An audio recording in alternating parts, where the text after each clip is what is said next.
How to fix QuickBooks Unexpected Error 5. 3 quick solutions. Solution 1. Change user account control in Windows. Step 1. Click on the Windows Start button and search Control Panel. Step 2. Open Control Panel and click on User Accounts. Step 3. Then click on Change User Account Control Settings. Step 4. Now move the slider to Never Notify and press OK to save the changes.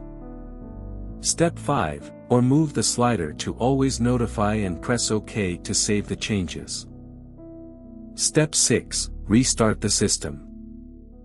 Solution 2. Recreate user. Step 1. In QuickBooks, go to Company tab and select Users.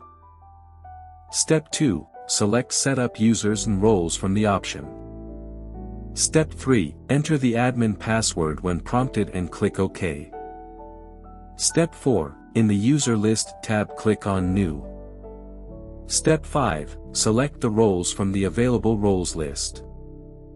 Step 6. Create a username and password, then click on Add. Step 7. Click on OK once done. Solution 3. Run QuickBooks File Doctor. Step 1. Open QuickBooks Tool Hub.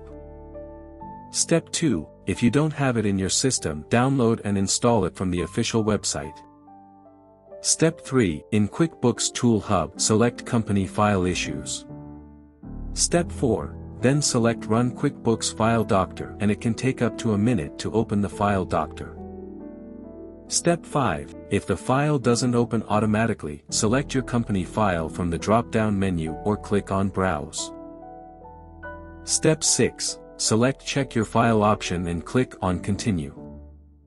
Step 7. Enter the user ID and password when prompted and click Continue. Step 8. QuickBooks Tool Hub will take a while to diagnose and repair the issue. Step 9. Once done, open QuickBooks and see if the error is resolved. For more such help and information, visit us at www.mwjconsultancy.com or call us at +1 87746902298 +44 800 0548 150.